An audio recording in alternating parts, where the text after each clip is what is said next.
Well, hello there, it's Matt Stewart here, letting you know that if you're in Melbourne, me and Dave Warnicky are filming our stand-up specials on the 17th of January at the Stupid Old Studios in Brunswick, and we'd love to see you there. You can get tickets via dogoonpod.com. dogoonpod.com. 17th of January. Whoa, yeah.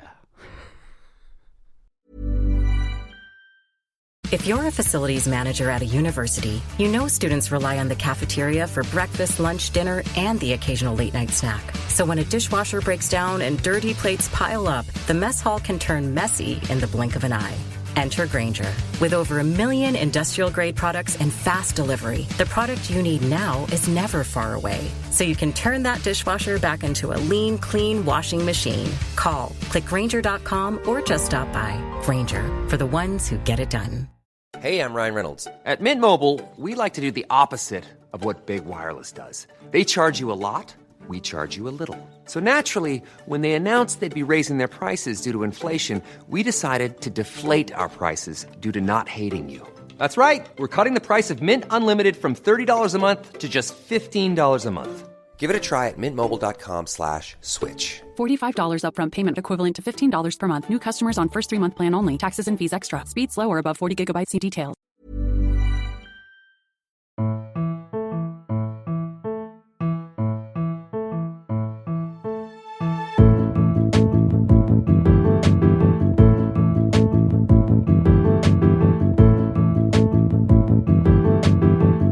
Hello and welcome to another episode of Do Go On. My name is Dave Warnicky, and as always, I'm here with Matt Stewart and Jess Perkins. Hello, I'm Jess Perkins. Oh, hi, I'm Matt Stewart, and it's so good to be here with you this week. Personally, I wish I was never born. What? It's so good to be alive. Oh, how good is it to be alive? That's a question for you, Dave. It's quite good. Okay. Always in the middle. Yeah, that's right. Yeah. For us right now, it's summer. Oh my gosh, all right, it's pretty good actually. It's Pretty good. Taking me from quite to pretty good. Want to head down to the beach? Yeah. Want to catch some waves? Yeah, hang 10. Want to work on our tan safely? Yeah. With SPF 70 on. Oh, 70, that's pretty strong. Well, you know, the Australian sun, it doesn't fuck around. Okay. It's very monogamous. That's right. Matt, do you want to explain how this show works? So basically the way it works is one of the three of us selects a topic, often a suggestion from the listeners, often even voted on by the Patreon, and then we go away and we just lather ourselves up in the knowledge of that subject. Maybe watch a few documentaries, maybe read a book, maybe listen to a book, the modern way to read, maybe read a bunch of articles, or ask a friend, or listen to The Breeze and see if it has anything to say on the topic. And then we take all that knowledge and we bring it back and put it into kind of probably like a year 10, year 9, maybe year 11 level report. You're like a bad year 11 student. Yeah. But a pretty good year 8. Yeah. Oh, an incredible year 8, actually. and a like going somewhere kind of year 9. And then we bring that back and do an oral presentation to the other two as if we're doing it to the class. And while the class are, like year 9 students, a bit annoying and obnoxious. Yeah, it's like the teacher has left and we are allowed to interrupt whenever we feel like it. Yeah, exactly. It's like that. We always get onto the topic with a question. It's my turn, my first report of 2025. Welcome. Thank you so much. What an exciting Welcome to the future. What an exciting year. And my question to get us onto the topic is, which space program took 4 British tourists to space in 2005? Ooh, So it's SpaceX. Space. Yeah, is that a British program? Is this a kind of thing that we would know the answer to? Nah. Jess? But okay, but it's Why do you ask these questions? Bit of fun. But it's like an acronym. And NASA. No. But they're like, think of things that are in space, and you'll get it. Just list stuff. Space. SIS. Lack of sound. Stuff in space. More simple, like what a primary school age kid would say. Stars. Like, yep, star. Star. He did it. And it's an acronym as well. It's an acronym. That's clever. Yeah. I mean, if you wanted to get to it quicker, you could have just said what you pointed to me and you pointed to Dave are individually. Stars. Star. That's true. That's how we would have got to do it Star, quicker. singular. That would have been a better question, and I apologise for my tedium. So I'll tell you what this... Jess, can I just say I think you're doing a fantastic job. Thank you so much. I'll tell you what this topic actually is. Firstly, it's been suggested by two people, Emma Porter from Stowmarket and Sophie Tudor from Addleston, both in England. And for a little bit of background, in 2005, an incredibly ambitious space program was launched with the aim of sending the first group of British tourists into space. Wow. The Space Tourism Academy of Russia, STAR, was established to facilitate the training and preparation of an elite group of individuals whose goal was to spend 5 days orbiting the Earth. Except there is no Space Tourism Academy of Russia. And in fact, this was the plot of an elaborate reality TV show Oh my God. called Space Cadets. That's real fun. Wow. So this was a topic that I put up to the vote, I think in the lead up to our European tour last year, and it didn't quite make it through. And so for my first topic of 2025, I put up a few topics that I'd put up before that I really wanted to do. Oh, second chance. Yeah, I was like, these are so fun or funny or like ridiculous, or let me have another crack at these. Please. Come on. And it was a tight race between this and another one that I'm still holding in my back pocket and cannot wait to do one day. Somebody said I would have voted for that one, but I just don't know how there's enough information on it. And I was like, that's up to me. Yeah. And I've already checked and there is. I'll sort it out. Anyway, so this is Space Cadets. So yeah, Star does not exist. But to these people, it really does. That's amazing. That's so fun. They all want to be a star on Yeah. reality TV. I see what they've done. It's fun. Bit of fun. So the program aired across 10 consecutive nights starting from December 7, 2005. It was like it's Endemol. It's the same people that do Big Brother and a lot of those kind of reality shows. So I've watched most of this series on YouTube. It's all on YouTube now. And it has a lot of a vibe of Big Brother, but it is a bit of fun. The contestants were told that they were being trained as cosmonauts at a Russian military base before undergoing a 5-day trip into low Earth orbit. In reality, the entire series was filmed in Suffolk. No.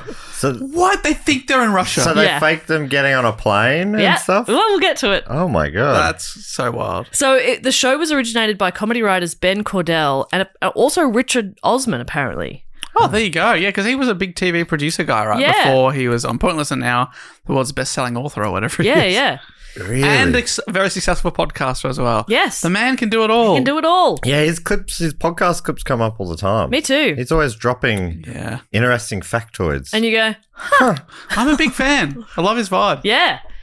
Well, according to Cordell, the idea of the program was inspired by one of his favourite childhood films, Capricorn 1, which centres on a fake space mission to Mars. The production team originally planned to fake a moon landing for the contestants before settling on aiming of orbiting the Earth.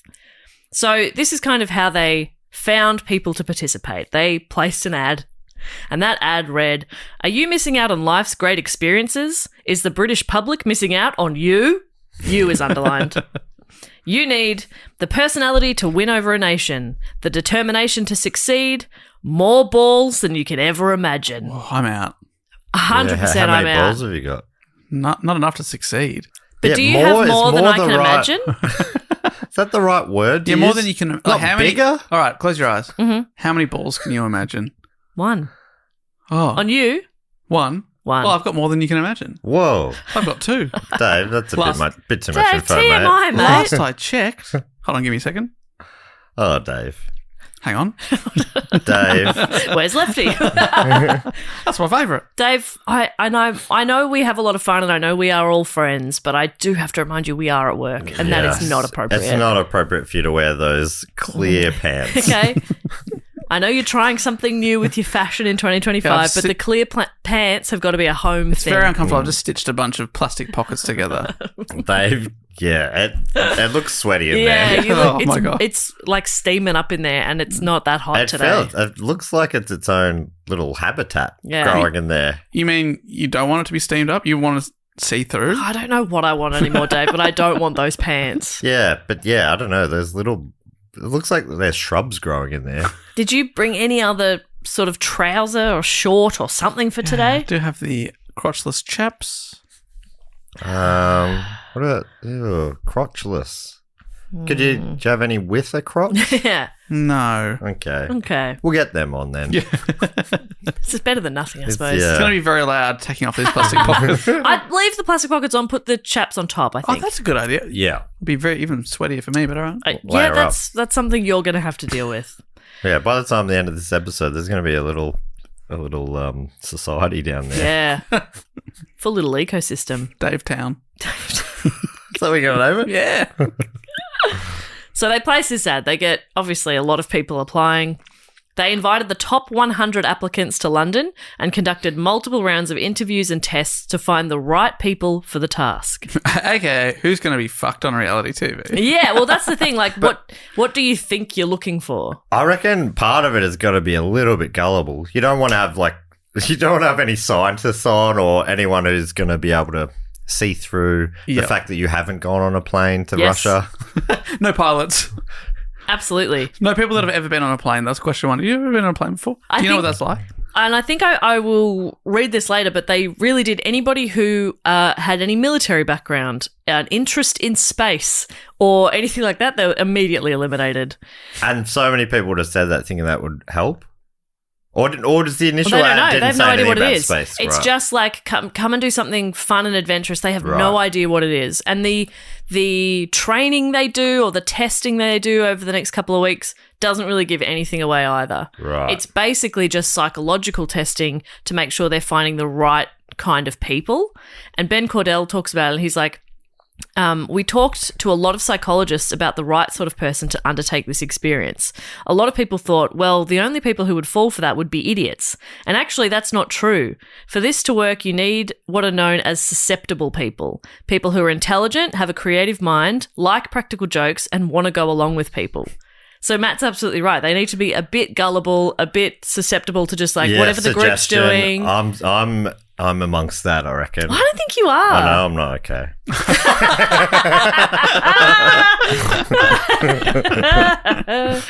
I feel like both of you would go, I'm not sure about that. I'll read some of them and we'll see what you think. I'd like to think, but I don't know. Yeah, I think in that scenario, I'd go with the flow a bit too much. I think I'm just too much of a people pleaser. You want to complain about something? Oh, no. No, of course not. Okay. No, thanks so much for having us. Dave, they brought you a completely wrong meal. I love pineapple. Yeah, great. Just a plate of pineapple. Dave, you're allergic to this. That's what I ordered. Yeah. Love it. You'll die if you eat that, Dave. Oh, thank you. Yum, yum, yum, Don't tell yum. anyone. All for me. Don't call an ambulance. Too much. Too much. It's embarrassing. Yeah. So, yeah, he says you need susceptible people. We knew there was a certain type of person we were after, and we thought there would be people who were excited by the thought of a TV mission, and it would be fun for them. So it's not about intelligence, it's about susceptibility, although I will say a few of them also seem pretty dumb. For example, one of the tests they conducted... So that's you, not the producer. That's me. Okay, that's me. I'm watching it going, fuck me, that you are so dumb. Yeah, the producers can't say that either. No. We tricked all these silly people. Yeah. We got the thickest thickies you could imagine. Yeah, they can't say. They'll be like, no, actually, we went through rigorous psychological testing and consulted with professionals to find the right... No, there has to be an element of like, you'll be pretty funny to put on TV. Yeah, that's right. Of course. Were you like crying and starting farts with other people? Awesome. Starting farts? Yeah. Awesome. Do you have awful farts? Is he going to be locked in a chamber for like 10 days? Starting farts? I'll have to start farts. I'll never finish them. No. I mean, fart right now. I've never finished a fart. It doesn't smell if you don't smell the end. That's the worst bit. Yeah. The big finish. If you don't finish a fart, it doesn't stink. No one will know. So one of the tests they conducted was there was like a large bowl in front of them. It was filled with like rubber eyeballs, like toy kind of thing. And they just had to guess how many rubber eyeballs they thought were in the bowl. Once they'd made their guess, they then were asked to write that on a whiteboard. And as the whiteboard was revealed, the contestants could see other contestants' guesses. But the producers had made changes to the other contestants' guesses to make them way higher. So somebody would guess like 50, and then the board would be revealed. You would say it out loud. You'd say it out loud, and the board would be revealed. They're not changing it like on the spot. They've done it before this person's come into the room. But let's say somebody else said I don't know, 75. They've added a 0. Yeah. So they get up there and go, 50. Oh, no, that was obviously not right. Well, that's what they're looking for. 70. I'm an idiot. Everyone else Yes. says something. Yeah. That's what they're looking for. So some contestants would ignore this and stick to their original guesses. Some of them would sort of see people's really high guesses and go like, Yeah. and then write their normal one in. And they're they were out. Yeah. They're out. The people that the producers were looking for were the ones who saw what other people's guesses were and changed their own. So they're just, it's that sort of looking for like how susceptible you are, how swayable you are. 28 million. Yeah, I guess there's a pretty big bowl. Yeah. It's a pretty big bowl. That's Have you it, ever right? misunderstood the question? Was it how many molecules? There also was like a couple of people who immediately failed because they didn't even understand that question. So like the question, it was like, how many do you think there are? And she went, a bowl of rubber eyeballs. And he was like, yep. And then another one, they pull a cloth off it and this woman tries to put her hand in it. It's got a lid. And she sort of makes like a conk sound as she misses. And then she sort of laughs, takes the lid off as he's going, so you don't need to touch the jar or the, and she's putting it to get a ball. And he's like, don't touch the eyeballs. And then she finally registers what he's saying. It's like, yeah, she did not make it through. I thought confetti would fall from the roof and they'd say, congratulations, you're going straight to space. You are the dumbest person in the world. yeah, that's right. It's like the golden buzzer on the voice or Yeah, whatever. congrats. Yeah, You're straight perfect. You're going to lead the mission, don't actually. eat the eyeball. Sorry, what? How many? So, I thought it was very funny. Yes, this is what I mentioned before. They eliminated anyone who had served in the armed forces who already had a significant interest in space travel or science fiction. Anybody who would look around and go, this doesn't seem right, gone. Yeah. I like that they did ask for people who have more balls and then they're making them guess how many balls. Whoa. Like, there's going to be a twist coming at some point. Big ball-based twist. There's going to be a big ball-based twist. Jess, I'm on to you. No. I'm on to you on the big ball-based twist. We have to edit that out. He spoiled the ending. The big ball twist. So the successful contestants were going to have to live in the shuttle, which was a 10-foot by 8-foot space. And each compartment was the size of your average garden shed, is what they said. Oh. Like, that's a unit of measurement. Yeah, that's not a... What? That's very Maybe British. in England they have, an average size, but that could be huge in Melbourne. People gut them and then turn them into a full family home with 4 bedrooms. Yeah. It's like a granny flat. So, but it's 8 by 10 foot. So is that 3 by 2.4 meters? Is that for everyone? I think so. Because that's a small bedroom. I moved when I was 14 or something. My family converted half of our shed, and I moved in there. It was tiny, but I had the same amount of space as the whippersnippers. But and that feels right. My half was about 3 by 3 meters, and then the shed was still 3 by 3 meters. Yeah. You're like, can I maybe have an extra meter? No. The whippersnipper needs to be able to lie flat if it needs to. Yeah. What if I get a second whippersnipper? Where's that going to go? It was so funny when they eventually knocked it down and you could just see the two, like the different coloured concrete from the two sides. And it's like, that was literally the exact same. Yeah. Guys, come on. Come on. Give me an extra half a meter. I'm your oldest son. Yeah. Doesn't matter. They were like, we might get another whippersnipper. We're not having any more children. We've perfected it with your sister. If we went back to, back to ancient times, I'm the eldest son. I'm important. Yeah. Flash forward to the 1900s, you put them out in the shed. What's happened to society? Yeah. You know what happened to the eldest son? Yeah. Dave, you're the eldest son and the youngest son all at once. Oh, my gosh. And I never slept in a shed in my life. Never once. Not a single night. Okay, so maybe it's the youngest son I wanted to be. Yeah, you want to My be. brother Tom, he never did either. Yeah. Did you have to move out or you wanted some independence? It was the way to get my own room. So me and Tom shared. Yeah, okay. And that was, that would... And you just had enough. They said you could sleep in the shed and you went, okay. Was I'm Tom, like, that sounds... to me, that sounded awesome. were Tom's farts quite bad, were they? No. That man never farted. Oh, it's Still to this they're day. a gentlemanly Yes, family. it's a Yeah. family trait. I mean, right. he got into plumbing. I think if he was a big farter, he wouldn't have got it. You don't bring your work home. No, that's right. That's right. You don't. Actually, it would be the perfect job for somebody who's quite flatulent because it's already surrounded by smells. Yeah, that's true. You can Anyway. just blame everything on the pipes. Yeah. On the bar, these pipes. Your pipes are rotten. It smells Jeez. terrible here. Oh, my God. Your pipes had All this a bad breakfast. And they say, we're on a lunch break and we're sitting in the van. Why does it smell Oh, out these here? pipes are fucked. Yeah. Anyway, the only reason I mentioned the garden shed was because they're going to be in a confined space, right? So they need to be tested to ensure that none of them are claustrophobic. And a lot of people know they have claustrophobia, but a lot of people don't until they're in a situation. So that to do so, they were tested for both restrictive and confinement claustrophobia. Oh. So to test restrictive, they explained that the successful astronauts were going to wear spacesuits, which are quite restrictive. And to prepare for this, they were all put in blacked out goggles and strapped into a sleeping bag to recreate the cramped and hot conditions of the suits. They just had to lie on the floor for 20 minutes in that. I'm sure that sounds okay. I'm sure they did this to Neil Armstrong at one stage. I'm sure. The blacked out goggles, the duct tape sleeping bag. The deprivation, the heat. It's very...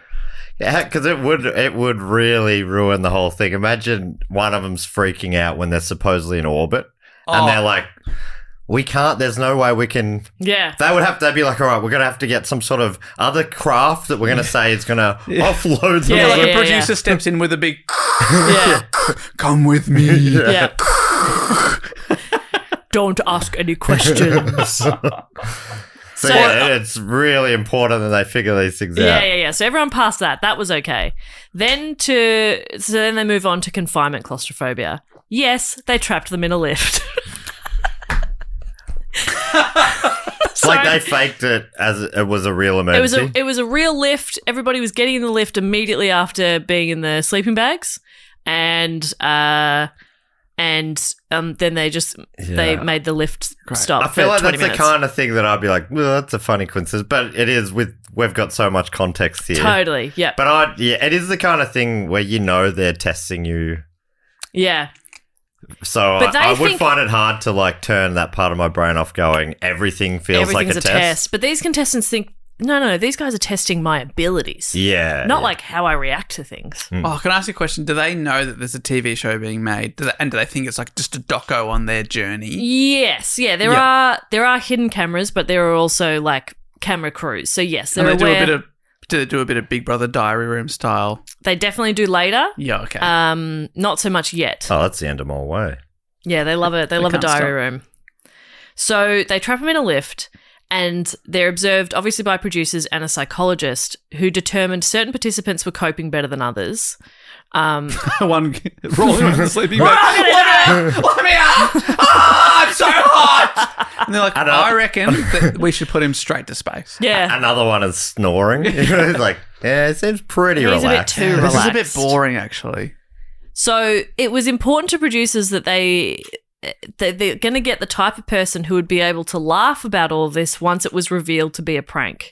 Oh, Right? They didn't want to ruin someone's life over a prank. and they don't want someone turning up with a gun and sort of taking everyone hostage because they're so pissed off. Yeah, so They probably don't want that. They no. probably don't want that.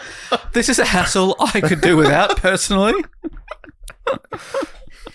Fair enough. I should say as well, and I'll say this later too, but there are also, and I'll explain more, but there are 3 actors as well amongst these people being tested. They're in on it, but they're going to make it all the way through to Russia. Yes. But they're there to sort of like keep the ball rolling and go along with things and just keep sort of like, if people are starting to like have doubts, they're supposed to just kind of, I feel like such a prick. Totally. But in the lift, the actors spot the hidden cameras and they're kind of like giving him a bit of a knowing look, and then they start fucking around a little bit, like almost trying to make people a bit uncomfortable in the lift, just to sort of see, like, because you could see some people are totally fine, others are like getting a bit hot, some people are like looking a bit uncomfortable, and the psychologists are like, nah, that person's not dealing with it, that person's not dealing with Well, it. they're sort of needling a bit, but being like, I really need a shit. That would be me. It's going to get really messy in here. So who sees the hidden cameras? The actors. Right. So the actors are in there. They're not told that there's hidden cameras though? Yeah, they'd know there were cameras there, yeah. Oh, right. I thought you said they spotted them, but no, they... Yeah, they were aware they're there, so they look and Right. see them. Okay. Yeah. So no one's discovered them No. that shouldn't have. They give him a bit of a wink. I'll sort this out. Yeah. Yeah, I heard about someone who was trapped in the lift for 3 days once. It's really, really bad. Really bad. Yeah. Had to eat their own shit. Pretty gross. Anyway, so Or the shit of a friend, and I've got one. I got one brewing already. I ain't no gentleman. What's the shit between friends? So, yeah, they're trying to make sure that they get the type of person who can sort of laugh at themselves, isn't too easily embarrassed. So another one of the tasks they asked them to do is, again, wear the blacked out goggles and dance with no music. So there's just a group of like 20 people in a room with goggles on, dancing their hearts out to no music. And what they're looking for here are people who are like they're not dancing at all because they're feeling shy or feeling really uncomfortable. And then what they're also kind of looking for is, so basically one by one, they like take their blindfolds off and they sort of stand to the side. And so then you've got all of these other people standing around watching you until you're kind of the last one. And they're watching like how people are reacting as they realize they're the last one, and whether they like have a big laugh or whether they kind of look a bit pissed off or a bit embarrassed. They're looking for people who aren't too shy and they have the confidence to dance without inhibitions, and some handle it really well and others are really clearly uncomfortable, and they're just looking for people who aren't easily embarrassed. And is this part of the show is this screened? Like, do we see this? Yeah. I've seen this. Oh, is there like a host that says like, what we're looking for here is people? Oh, okay, great. So they explain what they're looking for. Yeah. That's so interesting. Yeah, it is. Well, they're saying that to the viewer of the TV show. Of course, yeah. And it was like later, like what we're looking for in this challenge is people who don't freak out when they're duct taped in a sleeping bag. Yeah, and at this stage, the people have no idea what kind of TV show they're auditioning for. They have no idea what producers are looking for, so they don't know what parts of themselves to hide or to show. So it's kind of interesting. And do they know it's an Endemol production? Probably, but it was a huge big thing of like, it had to be kept completely top secret so that nobody was clued in. So even like crew were applying for jobs, they weren't really sure what the job was, and they also put out auditions for like fake TV shows to throw people off, and so they really like, it was a big production. It was like a £5 million, £5 million show. Whoa, Yeah, okay. that changes everything. Yeah, and in 2005. Anyway, so I mean, when I was hearing this part, I was like, I think that says a lot about the production. In the while it is a hoax and it's supposed to be funny, and these people are a little bit the butt of the joke, the producers, they don't really want to really embarrass them at the end of the day. And I found that kind of interesting. But what I really liked is that candidates were asked to nominate a friend or relative that they trusted implicitly to make a vital and important decision for them. So they all did that. And then the producers would go and speak to those people, tell them everything. Tell them absolutely everything, what the end goal is, like this is all fake. And then they'd say, should this person be included? Like, will they be okay with it? Right, how are they going to handle this stuff? Yeah. Which I like, because it's like them asking their family, can they take a joke or will this crush them? And I don't like pranks. So I want, if you're ever asked, say, get her out of there right now. That is what a tight spot for them to be. Like, imagine if you're put down, Dave, as your old schoolmate's person. You know that he really wants to be on a reality TV show, but you also know that he can take jokes badly sometimes. What a tight spot that is for you, because you're the one. You might be the one who takes his potential dream away, but you also might be the one who says, "Nah, he's okay to be in there." And it might come out and be like, "You knew about this? Yeah. You knew that everyone was laughing at me? Yeah, that's so true." But I would be, if it was like my brother or my dad or anyone in my immediate family, I'd be like, no. Nah, get him out of there. And I'd be very confident in that answer. Yeah, okay. So it's tricky, isn't it? So basically it came down to like the family member had the final say of whether or not this person had the mental space to be okay with it. If they made it all the way through and then it reveals that it was all bullshit, will they be okay? So I think that's kind of fun. But that they know that they're on. If I reckon I'd be cool with it as long as the hidden cameras are never like. Are there hidden cameras in spaces where you think you are fully in a private space? Because that's pretty gross, I reckon. Nah, it's not Big Brother kind of, where they're like... You know when you're on camera, basically. Yeah, I think so. Yeah. There's camera crews around and... I mean, not in the elevator, obviously. That's true, but that was just one time. Right. Once you make it beyond that, then it's cameras obvious cameras. 'Cause I'm pretty sure. That's that kind of level of, oh my God, I talk shit all the time. I don't mean nearly anything I say. Yeah, I can't remember what I said. It happened once where I was out playing golf with mates. We used to play each Christmas, and I pocket dialed my brother-in-law, and I was giving him shit, like jokingly. No way. Isn't that it? Yeah. What are the chances? Just like, like he was upset by it. I was just, because it was his first time playing, and I was making a joke like, I don't mind who wins, but as long as it's not him, first time, that'd be taking the piss, Yeah. And he heard that and he was hurt by it. I'm like, just like absolutely breaks your heart. I'm like, oh man, I got to be more aware of myself. I didn't mean it. I was just talking to say words. Yeah. I was just having a bit of fun. Yeah. But I can see how you think I'm saying this behind your back. Totally. I'm like, I can see how that would have. But what are the chances? It's so bad. It's like the universe being like, shut up. Yeah. I probably will think about that next. And that's why we all do that, don't we? When you start talking about someone, you like check your phone. I'm not calling them right now. Am I? Siri didn't hear that, did she? She hasn't started a phone call. Yeah. Maybe that's what happened. Maybe. All right, so I'm going to come back to the contestants a bit later, but I want to talk a bit about the setup that's happening at the same time. So instead of a Russian space facility, the cadets were going to be taken to Bentwaters Park in Suffolk. It was formerly an RAF Bentwaters. It was a US Air Force airfield from 1951 up until 1993. So it's just like abandoned military base. Got everything you need in terms of barracks and a fuck ton of space. Oh, cool. It sounds like a great place to do a new Woodstock. Remember that's where they did Woodstock 97 or whatever at 96 or whatever it was? Yeah. 99. Yep. At an abandoned old airspace, and it was so hot. That's just part concrete? of the reason why it was a disaster. Yeah.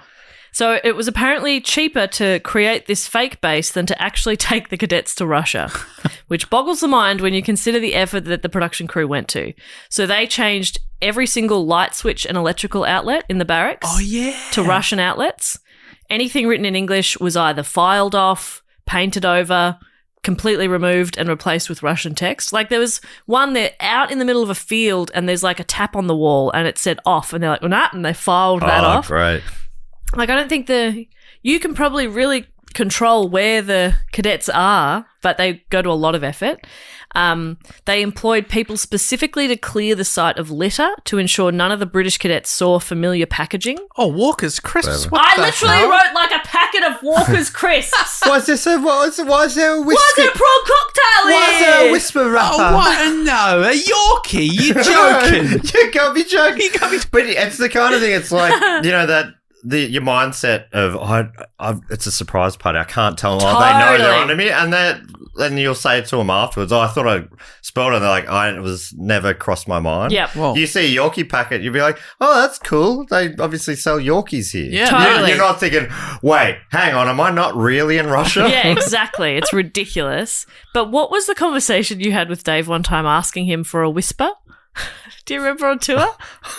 You asked him for a whisper and he was very confused. Oh, yeah, we were in... Leeds. We were in Belfast. In the shitty accommodation. Yeah. And we're sitting across the table and I think I was writing my report or something for Dublin and I'm like, Dave, after I finish up, do you mind if I have a whisper? Because there's snacks on the table. I bought a 4-pack from Tesco's or something. Sitting in between me and Dave was a 4-pack of whispers, and Dave thought I was asking in a weird way to have a chat. Yeah, maybe sit down and have a quiet chat after this. Can I have a whisper? Now, if you're having a whisper, just the two of you, it's going to be about me. Is everything okay? That's exactly what he must have been thinking as well. He's like, oh no, has Meg got a problem with Jess? Yeah, what's happened? We have a little whisper after What have this? these two done this Let's time? go to the diary room. Can I have a whisper after this? Can I have a whisper? Okay. Sure, I guess. And how did Jess and I shat on your wedding ring. did you just know? It was an accident. Sorry. One thing led to another. Dave, I said a whisper. Why are you yelling? Did you? And you twigged. Is it because of the look of confusion on my face? Yeah, you sat there. And then Jess said later that she was out of sight but in earshot. She heard the whole thing. It was like, I know exactly what's happened there. Yeah, that's right. You knew. And I was like, whisper. I was like, I know what both parties are thinking, and there's a disconnect. You figured it out. Oh, bloody love a Whisper bar. I know you do, bud. Best chocolate that we don't have, I reckon. So good. Their Cadbury's is better too. Yeah, I think their Mars bars are better too. Yeah, everything's better. But that Except the Cadbury's rest of from their there, food. is that right? Yeah, Cadbury is originally there. Makes sense. Anyway, so we got onto that from Walker Crisps. Oh, yeah, that's right. So So they've they're- filed it off. They've picked up all the Walkers, And all they've, the like- Iron Brew wrappers. They've purposefully thrown around some Russian rubbish Oh, just yeah. to try and That's awesome. So then the production team went to an aircraft dismantling yard in Chelmsford, Essex, to find military paraphernalia to make the military base look realistic. Apparently, this yard is one of the major suppliers to the film industry, and they had control panels, jet parts, missiles, and they just take the English off, put some Russian on, missiles, great, put them in place. They just buy all this shit to make stuff look real. Is that they must have checked that none of them could speak Russian? Probably They definitely checked that as well. Yeah, you speak any other languages? No, good. Just asking. Then they also went to Moscow just to visit a supermarket because they needed the contestants to 100% believe that they were in fact in Russia, and a Russian space tourism base is of course going to be stocked with Russian products. So they went to Russia. To do a big supermarket shop. Just do a big to bring shop. back soft drinks, toiletries, garbage bags, soap, matches, toothpaste, shower gel. They even bought Russian cigarettes so that if any of the film crew was smoking, there would only be Russian cigarette butts left for the contestants to possibly see. Now, I know an Australian cigarette butt when I see yeah. one. Oh, my Wouldn't have a gosh. fucking clue. What are you talking about? Yeah, especially from the butt, you know. From the butt, especially. Yeah, not the packet or anything. The butt usually says, made in Russia on it, I think. That's Yeah. right. Says, enjoy, comrade. Yeah. So stuff like that. Stuff like that. Yeah. They hired Russian-speaking actors to play soldiers and military guards, and hundreds of crew members worked tirelessly behind the scenes to make this elaborate hoax. They obviously also build this space shuttle, a little simulation with huge screens. Kind of what we have downstairs here at Stupid Old Studios, but on a bigger scale, those big sort of LED screens, because that's going to be the Earth Oh, that yeah. they could see from their spaceship. Oh, man. I'm feeling nervous that the screensaver is going to come on or something. They employ a guy to just every 30 seconds just move the mouse. Yeah. And that man can speak Russian. Just in case. Just in case. You never know. So, yeah, it's a huge, big thing. It's a 10-part series. The whole thing is up on YouTube now. I thought, because I didn't have a lot of time, I was like, I'll just skim through a couple of episodes. I skimmed through all of them. It was quite fun, but it's also they'd obviously committed to 10 episodes. So some of it was not a lot's happening on this entire episode. So it was fun to kind of skim through and watch. So finally, after vigorous and pretty embarrassing testing, the final lucky participants were selected. They were Andrew Carter, 19, a student from London. Sarah Jane Cass, also 19, a media student from Kent. Cheryl Deary, 23, a receptionist from Glasgow. Paul French, 26, a plasterer from Bristol. Kerry Hassett, 25, a college administrator from Birmingham. Billy Jackson, a recruitment consultant from Kent. He's 25. Ryan McBride, 28, an electrician living in London. Louise Nisbet, 23, a teacher. And Astrid Roberts, 19, a call centre worker. And so they range from 19 to 28. Was about 10, is there? Yes. And then there's 3 actors. 1, 2, 3, 4, 5, 6, so you haven't 7, read 8. out There's an 9 actors? of them. All right. And then there are 3 actors that they planted to misdirect any suspicious cadets and help reinforce the illusion. So they were Charlie Skelton, Rainey Daw, and Steve Hester. Rainey Daw's amazing. She's either Australian or Kiwi. Hearing her talk, I was like, oh, an Aussie. And then later I was like, oh, she might actually be a Kiwi. But anyway. Rainy Door, wow. She's a lot of fun. And Steve Hester. So I'll get to Steve later, but he dropped out and Charlie and Rainey continue, but I'll talk a bit more about that later. But he is going through all of the training. So there's 12 of them then in total. 9 actual participants, 3 actors. The contestants are gathered at Biggin Hill Airfield in London, where the show's host, Johnny Vaughan, revealed that the group were going to have the chance to go into space. Whoa. And that's the first reveal to them? Yeah. They're going to fly to Russia and spend the next 3 weeks in training, after which time 4 of them will be selected to make the 5-day flight in space. Wow. The group are so excited. They are losing their minds. They're hugging, they're cheering, they can't believe it.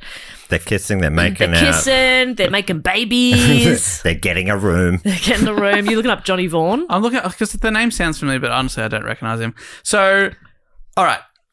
Obviously, I don't think any of us are making it to the final 9 anyway, but that's the reveal for you. You get to go to space and you think it's real. Bye. Are you celebrating? Absolutely not. No, thank you. You could not pay me enough to go to space. No, thank you. On a TV show that you're funding? No, thank you. I have 3 weeks of training and then I'm a fucking astronaut? God, people train all their lives That's to this insane. Stuff. They spend literally hundreds of billions on this stuff. Absolutely not. But they're the kind of people they've got are the kind of people that trust. You know, they take you. I'm guessing that's part of it as well. Trust authority, and they go, well, they wouldn't be able to do this if it wasn't. Yeah, I mean, legit. I've signed a waiver, but come on. 100%. And they've signed up for, like, they've seen an ad that's like, have you got more balls than you can imagine? Do you love adventure? Is the British public missing out on you? Like, they're people who are like, woo! Like, they're jumping off cliffs and shit. And I'm like, I'm good. Maybe, 2005, maybe it was a different time when reality shows were more, like, exciting smartphones to go on. Yeah. It's a big time for that. But I still think... There's still, like, big names in Australian media who started off around that time. Yeah, so you see that opportunity maybe, but I'd see that and I go, oh, I don't want to do that. No, I wouldn't. But we wouldn't have made it. But then if it was real and I thought it was real anyway, I don't think I'd be excited about going to space. I'd be scared. I'd be very scared. Yeah, what's the prize? What are we in this for? Yeah, what's the... true. Just the experience? I don't think there's mention of a prize at any stage, so like getting I don't know what they think they're doing. Something. What's happening here? And I guess they're all having to they've already taken a couple of weeks off work, I guess, or... Yeah. And now it's going to be another 4, maybe? So you assume they're getting paid something. Some sort of per diem, but maybe hopefully. That's also why they're getting a lot of 20-something-year-olds who aren't as... tied down by life with the weight of the world on their bloody shoulders. Jeez, I wish I could get away for 4 weeks. Bloody ball and chain won't let me go. That's the dog. Don't even get me started on the hubby. The even bigger ball and chain. So anyway, they're very excited. There's a really good article from The Guardian. It says, Charlie Skelton, a comedy writer who was planted in the group as a mole, says the announcement of where we were going was what I found the most problematic. The contestants were utterly hyper and high in the most extraordinary elation. Everyone at that point thought that their lives would change forever. People were saying, I'm going to be friends with Tom Cruise. What? Or I'm going to be on Oprah. I'm going to be friends with Tom Cruise. Because everyone knows if you go to space, Tom Cruise will personally meet you when you land. That's right. Oprah, maybe. You can I'm going to be friends with Tom Cruise. You can see a 10-person like civilian Air Force or Space Force being on Oprah, but I don't know. Tom Cruise would have to happen to be on that same episode. And even then, you're being told not to look at him in the eye. He might shake your hand or something if he's feeling particularly gracious, but I don't think you're friends. And this with is Tom. 20 years ago, so this is before Tom Cruise even was risking his life for those stupid stunts that he does where he goes into Hasn't he always done that? But like, I think they get bigger and... I think he was born that way. They get bigger and badder every time. You should have seen the jump he did out of his mother's womb. Yeah. Out of his mother. I'm Amazing. going to be friends with Tom Cruise. So good. So this is Charlie talking, and he's like, but I had the harrowing knowledge that this wasn't the case. It was like taking a bunch of kids to meet Santa and then revealing he didn't exist. Why would you do that? Why would you do that? Why would you take him to see Santa and then say he doesn't exist? You've just shown them that he does. Exactly. He's there. That's one of the tests.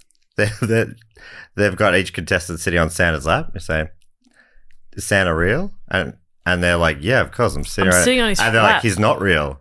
Is Santa real?" "No, I'm sitting on his lap." "You're out. Next." Yeah. "Santa real?" "Yeah, I'm sitting on his lap." "He's not real." "He's What? not real?" And You're they in. fall on the ground. And then the Santa pulls his beard off and it's Tom Cruise. It's Tom Cruise. I'm going to be friends with Tom Cruise. This is going to be your friend now.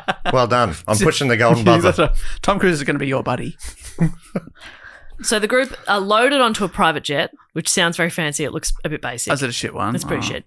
And they fly to Krimsk in Russia, except that they don't.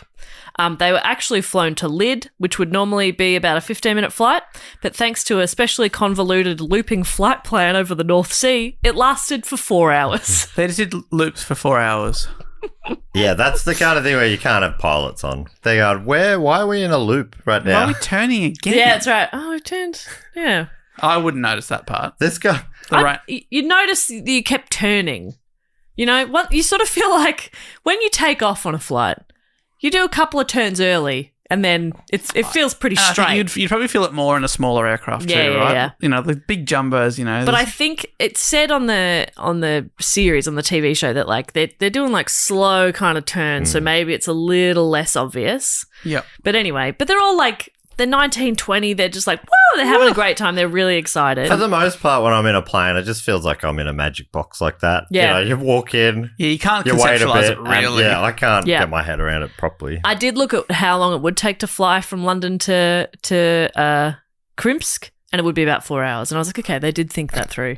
But it'd be funny if it should have been like a 8-hour journey and they got there in 2 and nobody questioned it. Yeah. It's like, you are idiots. We were downstream. Yeah, we yeah. caught a good got a wind. great wind. You got the best pilot of the piss up there. Yeah, I'm really good. So they're back in Suffolk, was it?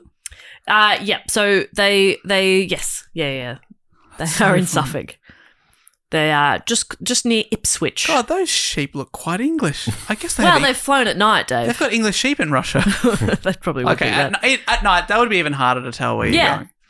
And so they arrive at Lid, and the cadets are then told they had reached Volgograd, and then they'd taken their watches before the flight to prevent them from noticing the absence, the time difference.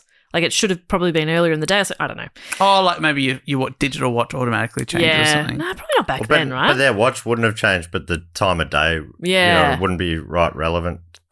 Yeah, you'd be like, oh, it should be that 8 makes hours sense. behind. Yeah, you're like, hang on, but it still feels like night. But nobody notices that the time zone's not the same or not correct. Oh, I'm killing jet lag this time. I'm nailing it. Yeah, I I feel feel great. normal. They were then transferred by helicopter to the RAF base, which is in Suffolk, which they had been led to believe was the Space Tourism Academy of Russia. Taken to their barracks, the excited group settled in and prepared for the next 3 weeks of training in the hopes that they will be one of the 4 selected to make the space flight. On their first proper day of training, the cadets attend a lecture by James Campbell, a slow-talking Royal Air Force squadron leader with a luxuriant handlebar mustache. I like him. James Campbell is an actor.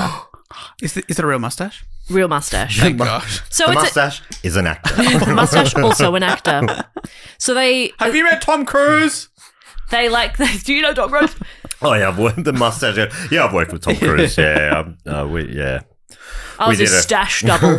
we did a couple of films together back in the 80s. Great guy. Real good guy. Actually. What you see is what you get. Everything you've heard about him is true. Wait, what? Hang on. What you see is what you get. That feels true of a Scientologist. So they obviously it's a TV show, so they're trying to make it funny for the audience as well. So they are making things quite ridiculous, kind of trying Just a few to like sound effects, like a boing. not quite, but they're sort of trying to like push some scenarios almost to like test if people will go, what the fuck? And so like one of the sort of stereotypes they lent into is this sort of slow talking, and he is so slow and so these lectures are like quite tedious. It's funny, but that's also just something that people accept. You know? So you go, okay. You can see it more and more online, right? How people react to it, everything like it's real. Yeah. Even though you're like, surely by now you realize that most things, if they seem ridiculous in some way, it's either an attempted satire or it's a joke or they're being ironic, but people will still respond to everything like, can you believe this? Yeah. How stupid is this? Yeah, that's on purpose. Yeah. I'm pretty sure. That's a bit ironic, isn't it? Yeah, I think that was the intention. Yeah. Yeah, well, they don't quite But yeah, quite so- get it. But with a slow talking person, how slow do they have to be before you feel confident enough to not just be a rude person? Yeah, well, because to say, you might be. oh god, this is a slow person. It's like, yeah, If it is comically rude, you'd be going, gee, it'd be like, this is how funny, how slow is this Yeah. guy talking? Jeez, Yeah. speed it up, mate. to your friends, like, bit of fun. This guy, huh? But you're not going. But it's also "This day is an one. actor." This is yeah, fake. totally. You're not going, we're not in Russia. Yeah. You're not making all those leaps. Yeah, you're just making a few jokes to your mates about it, maybe. Maybe later. So during the lecture, the cadets were introduced to the STAR motto, which James tells them translates into English as "We the Adventurers," but it is actually Russian for "It's not rocket science." That's very fun. Bit of fun. The cadets were also told that they were very unlikely to experience weightlessness on their journey. Obviously, they're not actually in space. Yes. So the shuttle can't recreate that, so they just have to bullshit to them. So they say the This was explained as they would be in near space as opposed to outer space, causing only a 30% loss of gravity, which was compensated by gravity generators built into the ship.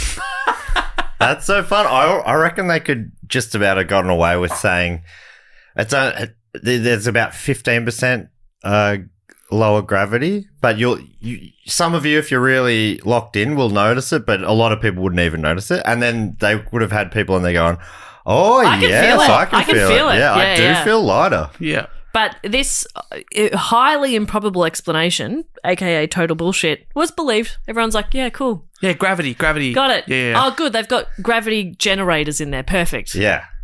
They didn't go through all that training and testing to find people to go, excuse me, that's not possible. That doesn't make a lot of sense because, at one point in the TV show, so they do have, there is a diary room at their barracks. So you do get a little bit of like a diary room from most of them at some point.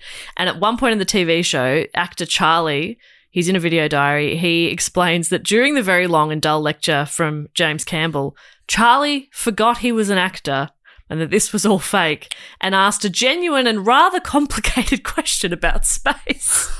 At one point, he puts his hand up and asks the question.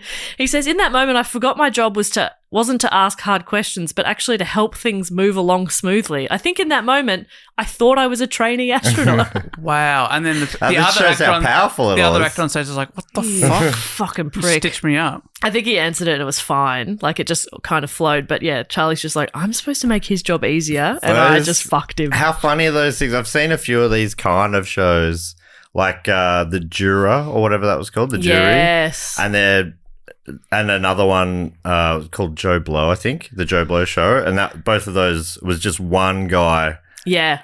Everyone else was actors. Oh, yes. Jury duty, yeah. And they'd say, like, the actors would be later, they're like, I thought I'd ruined it all because I used my friend's real name, the actor, forgetting. But, you know, people just aren't looking for that sort of stuff. Yeah. You go, in real life, you go, sorry, not Mark, Dave. Yep. And you're not in the room going, hang on. Yeah, Is this whole thing Yeah, if you called Dave Mark, you'd laugh and go, where the fuck did I get Mark from? Yeah. Sorry, Dave. Anyway, but yeah. And I'm not thinking, is this whole podcast a simulation? Yeah. Has this been a long ruse?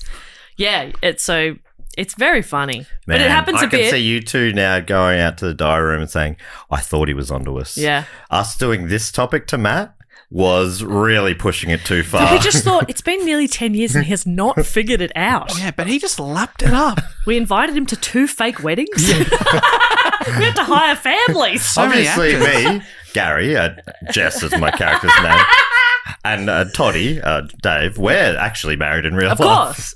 That's how we have such great rapport. We wouldn't last 5 minutes. And our fake spouses, they obviously know each other as actors. As Yeah. actors. Yeah. Yeah, They've both been in a trod couple the of boards plays for together. years. Yeah. Very good Shakespearean actors. God, mine plays an idiot so well. Yeah, he's like, the Good Place guy. No, he was the opposite. Yeah. He was meant to be a real smart guy, and he wasn't. No, he was an idiot who was a monk, Oh, a monk. That's Yeah. right. That was clever. a mute monk, like given a vow of silence. I mean, that show, The Good Place, was kind of a bit of a fictionalized version of this. Yeah. So I mentioned before, Higher I budget. didn't You know, mention they it. had a whole like ability to do magic stuff. Yeah, and it was like fiction. Their production houses. Yeah, it's pretty in good. world is pretty good. You know, having the architect and all that sort of stuff. But It's pretty good. So one of the other actors, Steve, he was having a bit of a rough trot, actually. He was feeling a bit unwell on like day 2. At one point, it might have even been like the second day or something, the other actor, Charlie, accidentally kicked Steve in the foot and it like knocked his toenail off. Oh. ouch. So he was like bleeding and then had to strap that up, and then they're running laps and doing obstacle courses, and Steve was really struggling with that. And then I think only on maybe like the 3rd or 4th night, there's a camera in the room, and he sort of sits up and he's throwing up, and he was on the top bunk as well. Worst place to be if you're sick. It turned out he had gastro, which was awful. And not And only contagious, right? yeah, so not Close only quarters. not only in compassion for a sick cast member, but also to protect the rest of the participants from catching a very contagious condition, a producer went into the barracks. She was like, "Hey, I'm one of the producers for Channel 4. We're just going to get him out just so that we're going to take him to somewhere else on the base, just so that he doesn't spread anything and he can get the care and get him to a doctor." And it's the middle of the night, so others are sitting out. They're sort of taking him out of the bedroom and into like the living space, and some are sitting with him, and they get him out. So that's good, and it's probably good that it was one of the actors. Yeah, I guess. And they didn't have to lie. It's like in either scenario, it would have been the same response. I'm going to take him to a sick bay, or just going to quarantine him so he doesn't pass anything on, or whatever. But he gets to go to the car park and drive home. That's right. And they obviously got him some care, and he would have been fine in a couple of days the gastro is awful.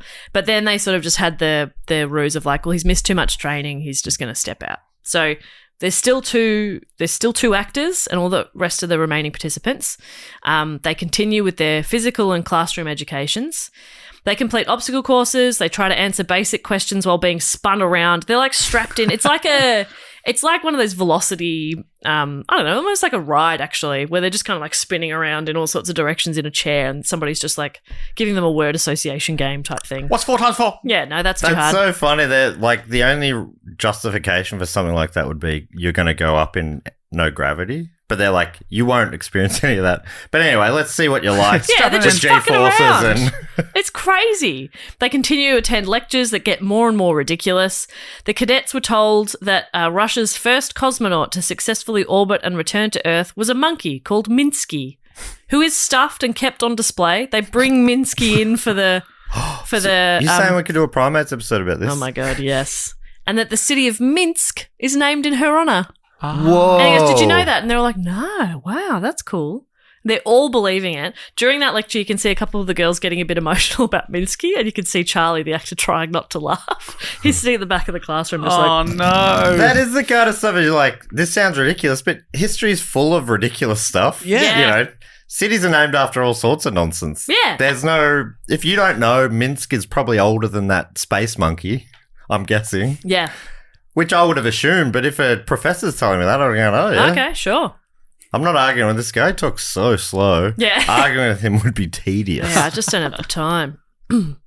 Other examples listed on wikipedia.org, a fantastic Russian website about reality TV shows set in Russia. Oh, the Russian... What's wiki in Russian? I'm not sure. I don't speak Russian. Right, I assume it's a word for space or something Probably. like that. Yeah. Oh, that's what they call space in Russia. Okay. Yeah. I did not know that. That's why they're called wikinauts, isn't That's it? right. Yeah, something like that. Oh, I've heard that actually. That rings a bell. Yeah.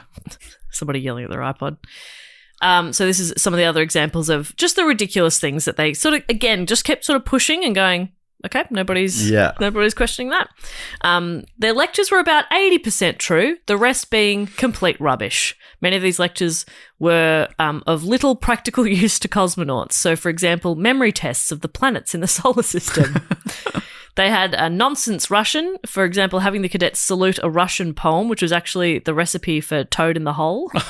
That's fun. They are now just fucking They're fucking around. That is fun because it is a reality show on the end. They've got to do stuff to entertain the... Yeah. Totally. They had really strange training exercises. So they did a communications training involving reporting really implausible emergencies. So, for example, the teacher would come along and like hold a board up in front of you, and you had to describe what it was. So you had to sort of A board. You had to do like the code of like Earth orbit 1 to crimp. I can see this, and it would be like I can see a monkey. And he'd be like, "Is that it?" And she'd be like, "A monkey wearing a waistcoat and a fez." He's like, "Good." Like it just got more and more ridiculous. At one point, he held up a board that said, "Don't say anything," and it was Charlie this time, and he just sat there and went, "Orbit 1 to Earth. I can see Electra holding a board that says, 'Don't say anything,'" and the lecturer's like, "Very good." Yeah, like it's that's just fun. fucking ridiculous. So, and can the others see that happening? Yeah. Yeah, so they're like, okay. They're all in a classroom okay, doing so it. Yeah. he wants us to be very literal? And Yeah. then do they get someone said something literal? No, that's not. It's like, oh my God. It's called gaslighting. Oh, I can't get my head around T-shirt. this. This podcast is brought to you by Squarespace. the all-in-one website platform that makes it easy to stand out online. You might be just starting out or managing a growing brand. Either way, Squarespace makes it easy to create a beautiful website, engage your audience, and of course, sell anything. First of all, get discovered fast with integrated SEO tools, which according to Acronym Finder stands for Sewerage Enforcement Officer, or possibly more relevantly to us, Search Engine Optimization. Yeah, that sounds right, because every Squarespace website is optimized to be indexed with meta descriptions and an auto-generated sitemap, so you show up more often to more people in global search engine results. Let me just pick a business at random. Say you're a sewerage enforcement officer and you want to teach others how to do what you do with sewerage. You can sell access to content on your website, like online courses, blogs, videos, and memberships, which you can put behind a paywall, access with either a one-time fee or set up a subscription. Finally, you want to get paid for your sewerage-based side hustle, right? Well, Squarespace Payments is the easiest way to manage your payments all in one place. Onboarding is fast and simple. Get started in just a few clicks and start receiving payments right away. Plus, give your customers more ways to pay with popular payment methods like Klarna, ACH Direct Debit, Apple Pay, Afterpay, and ClearPay. If that sounds as good to you as it does to me, head to squarespace.com/dogoon for a free trial and to save 10% off your first purchase of a website or domain. And you don't even have to be a sewerage enforcement officer. That's squarespace.com/dogoon. Hey, I'm Ryan Reynolds. At Mint Mobile, we like to do the opposite of what Big Wireless does. They charge you a lot, we charge you a little. So naturally, when they announced they'd be raising their prices due to inflation, we decided to deflate our prices due to not hating you. That's right. We're cutting the price of Mint Unlimited from $30 a month to just $15 a month. Give it a try at mintmobile.com/switch. $45 upfront payment equivalent to $15 per month. New customers on first 3-month plan only. Taxes and fees extra. Speed slower above 40 gigabytes. See details.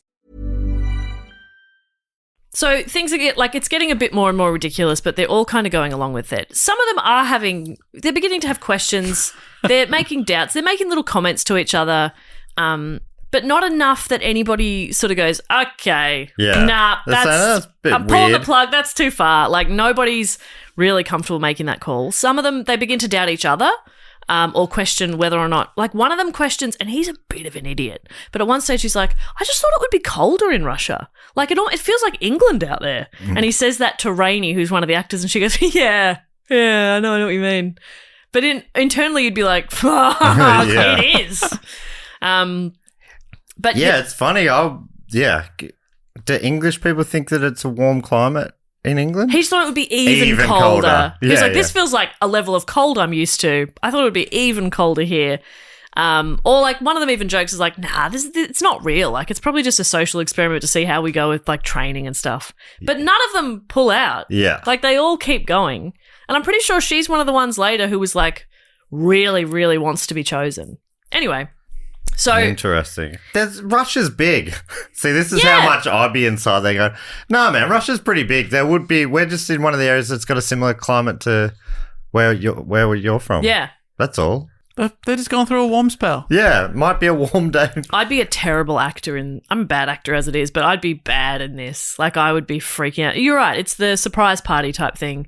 And I would not be able to not laugh at how ridiculous things are.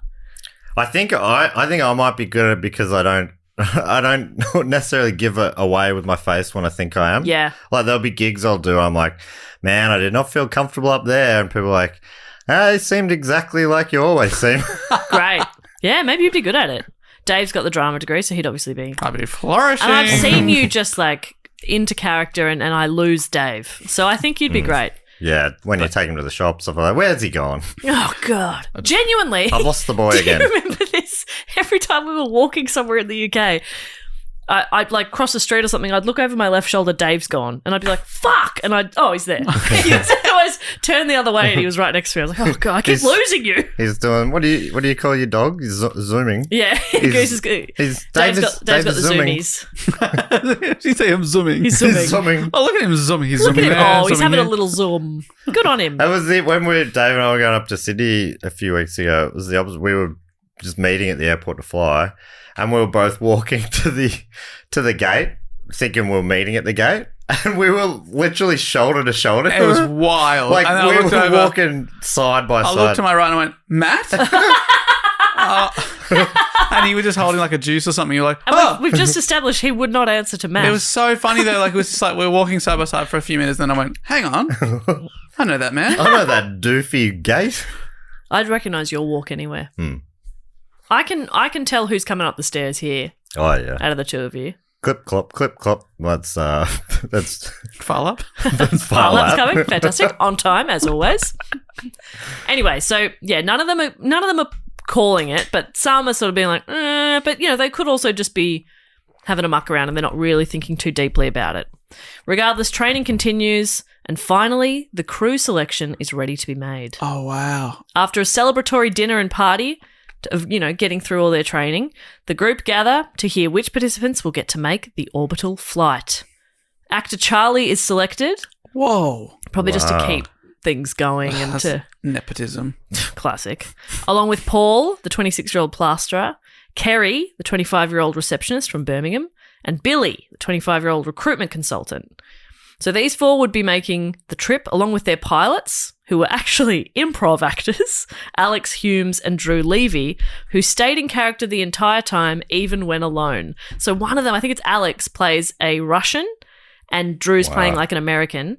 But Alex is, even when it's just the two of them in a room, which it often is, he is still talking to Drew in a Russian accent, and it's very funny. Bit but method. He's very method. And like throughout the whole series, he has some funny turns of phrase that the host, Johnny Vaughan, is like, oh, another great one from our Russian. It's very good. Anyway, so after months of auditions and weeks of training, the tourist cosmonauts were taking off into near space. Whoa. And the people that have not made it, do you reckon they're just taken to the next room and gone, oh, by the way, They're all shot. Not immediately. this is all fake. We'll drive you home now. No. They're all kind of still hanging around. Actually, I'm not How really do they, sure 'cause how they can't soon. see the launch, can they? No. So I'm not really sure. Maybe it is fairly soon, they're told, but I'm not sure. But I will talk about what happens with them. So the article from The Guardian says this. Everything rested on being able to convince the three contestants that they had launched into space using a simulator and a replica space shuttle last seen in the film Space Cowboys. But when the countdown reached 0, the rocket did not take off. What? There's been a malfunction. It was the hydraulics, apparently. When it didn't blast off, there was a massive worry. Luckily, the pilots, again, 2 actors, were able to ad-lib before the shuttle really took flight. So That wasn't on purpose? No. Oh, I thought it was. Yeah, No, sorry. that wasn't on purpose. That wasn't on. Okay. So they ad-libbed and still took off. And they managed to actually have another go and take off. How, like, if you are going into space and it just, something happens and then it takes less time to remedy than you would on a plane. Yeah. Where they have to do so many checks before you take off Yeah, like, again. usually they're like, all right, we'll try again in 3 weeks. Yeah. So these people are like, 5, 4, 3, 2, 1, 0. Nothing? 5, 4, yeah. Yeah, you're Start it right. again. However, for all the hype around the launch, if it looked a little underwhelming on TV, the contestants also appeared equally nonplussed. There was no massive G-force pinning them to their seats. In fact, the team commented that it was smooth and like we were just in a car. But the technical trickery and slow drip of misinformation continued, disorientating them just enough to accept the fake reality. So they Were they in a car? no, they were just They're in a like Tarago?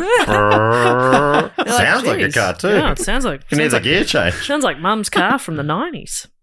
One of my favourite bits was all the extra stuff they got them to do to really make them feel like they were global celebrities. So, for example, after the crew selection was made, the crew faced a press conference, which is obviously fake. And then I watched some footage in one episode where Billy and Paul were doing an ad for a product from the spaceship. So they were just like called to a room and they had to do an ad for like a fake Russian pharmaceutical company. Pretty funny, but you can It is funny, understand but that is when it gets mean. They're going, oh my God, I'm going to be Yeah. on Oprah. Yeah. I'm going to be friends with Tom Cruise. Somehow, though, despite growing doubts, the mission lasted the full 5 days in space. So they were just locked inside a room. Yep. Sorry, just it's near space. Near space, I beg your pardon. But so are 3 actors, because you got the 2 pilots, but the screens, like I forgot what it's called, that astronauts, cosmonauts talk about when you see the Earth from space. It's got a term because it's like this really strange and profound kind of experience. And they did experience that. They felt that. Because they truly believed they were looking at the Earth from space. Even Charlie, the actor, was like, yeah, you kind of forget for a moment and get swept up in it. Yeah. This is not going to help the flat earthers, is it? They're going to say, see how easy it is to fake it? You convince people here. Why didn't you just convince Neil Armstrong, Buzz Aldrin? Yeah. They saw the same thing. Yeah. But the TVs in 1969 or whatever weren't so good, let alone, when was it? 71? 69. 69? Let alone, but yeah, 2005 even, I'm imagining. How good are these screens? Yeah, they were pretty good. Right. Pretty good. So on the final day, Paul, Billy and Kerry donned their spacesuits and prepared for a spacewalk. No, they can't really. No, the hydraulics have failed. They were told Charlie wasn't coming because he had worms. They're like, Charlie can't come, he has worms. How was the actor like, what the fuck? It's like, it could have been anything else. Why worms? Like there's only room for 3 and we have to have one on the... It's just to do the reveal type thing, but anyway, And yeah, he's they're like, oh, Charlie's got worms, don't ask him about it. What the fuck? So that was bizarre. But anyway, so they get into their spacesuits. Those contestants still think he's got worms. Yeah. In all the hullabaloo afterwards, they didn't... They never really cottoned on that. Well, they wouldn't lie about worms. That's got to be true. That's got to be true. 80% was true, they said. So You don't lie about worms. you wouldn't lie about worms. So they're like crawling into this module, this little pod that they're going to then go out from. And as they do that, there's a screen in front of them, and Johnny Vaughan appears on the screen. And is Johnny Vaughan like recognisable to your average? Possibly, but they have like he's the one who told them you're going to go to space. Like they know Right, he's okay. That's not the big reveal. Yeah. He's the Well, it's funny that you say that because there was one point where they were really losing. They were sort of talking about like it doesn't feel like we're in space. It feels like we're not moving. It feels like yada yada yada, and they're starting to really lose faith that this is all real. And then they were shown a video of these two like breakfast TV hosts sort of like sending them a message, a shout out thing, and that actually really made them feel like it was real again. Yeah. Even one of them uses it as an example later. He's like, there's like the Richard and Mary thing. I think that's who they are. It's like, and they mention the Queen is following your journey, and they're like, what? Oh my God. And that actually really invigorates them, which is pretty funny.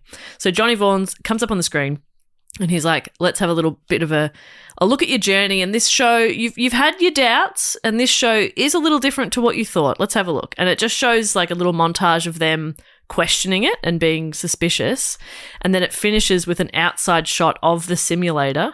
No. Which was the moment where the cadets knew they had not left Earth. No.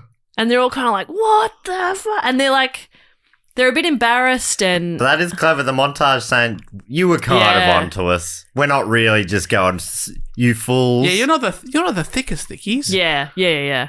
And so then the module door opens onto a studio set where all their friends and family and the other participants are, and they sort of come out. They're like a bit bewildered. I think I also read that there was like a doctor on set and like a psychologist in case any of them just like couldn't cope, or in case like anybody had a heart attack or like was mentally really not coping with it, but they were all okay.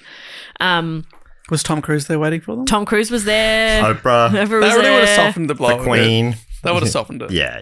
The three of them do take it quite well. They're obviously disappointed. They're a little embarrassed, but they're very quick to laugh about the situation.